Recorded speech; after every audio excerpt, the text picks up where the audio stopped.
Hello everyone, আসসালামু আলাইকুম। Welcome back to my channel. আজকের ব্লগটা আমি রাত থেকে শুরু করতেছি। কালকে আমার শ্বশুর শাশুড়ি বাড়িতে চলে যাবে সকাল সকাল। তো ভাবলাম যেহেতু মা বাবা ওরা সবাই চলে যাবে, তো আজকে সন্ধ্যায় একটু মুরগি আর পোলাও রান্না করি। তারপরে যে এখানে অনেকগুলো মুরগি একসাথে কেটে রান্না করা বসিয়ে দিলাম। এখানে প্রায় 2-3টা মুরগির মতো বসিয়ে দিলাম, যেহেতু বাসায় সবাই আছে। তারপরে যে মারাও চলে যাবে, একটু বেশি করে রান্না করে নিই। রাতে খাবে বা সকালে যদি কিছু খেয়ে যায়, এই জন্য আমার বেশি করে রান্না করা। যাই হোক, এখানে আমি মুরগিগুলো প্রথমে বসিয়ে দিলাম। দেখতে দেখতে এই যে মুরগিগুলো অনেকটাই কষানো হয়ে গেল।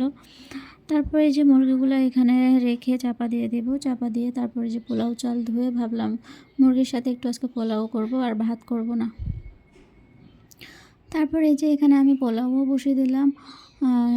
রাত্রেবেলা যেহেতু বেশি একটা পোলাও তেমন খেতে চাইবে না কেউ, এজন্য অল্প একটু করে দিলাম, বেশি করব না। কারণ সন্ধ্যায় আবার নাস্তায় আজকে একটু হেভি খাবার খাওয়া হয়েছে, নান রুটি আর চিকেন চাপ খাওয়া হয়েছে। এই জন্য সন্ধ্যায় ভাবলাম অল্প একটু পোলাও রান্না করি। আর এই যে দেখতে দেখতে দেখেন আমার মুরগি রান্না মোটামুটি কমপ্লিট। আমি মুরগি রান্না শেষ করার পর উপরে একটু পেঁয়াজ বেরেস্তা দিয়ে দিচ্ছি। পেঁয়াজ বেরেস্তাটা দিলে একটু ফ্লেভারটা মনে হয় ভালো আসে। যাই হোক, কার কাছে কেমন লাগে আমি বলতে পারবো না। এইদিকে আমার পোলাও রান্নাটাও কমপ্লিট হয়ে গেল। পোলাওর উপরও একটু বেরেস্তা ছিটিয়ে দিচ্ছি। বেরেস্তা পোলাওর উপর দিয়ে একটু চাপা দিয়ে দমে রেখে দেবো অনেকক্ষণ। তো পোলাওটা একবারে সুন্দর করে ঝরঝরা হয়ে যাবে।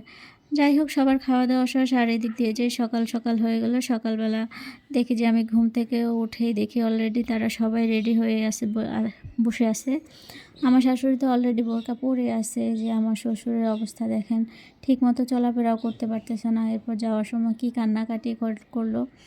এই যে এখানে রাফসানের বাবা আগে ওদের সব কিছু গাড়িতে তুলে দিয়ে আসছে। আর আর আমার ভাগ্না আর আমার শাশুড়ি আস্তে আস্তে আমার শ্বশুরকে নিয়ে যাইতেছে। কারণ বাবা একদমই হাঁটাচলা করতেই পারে না বললে চলে।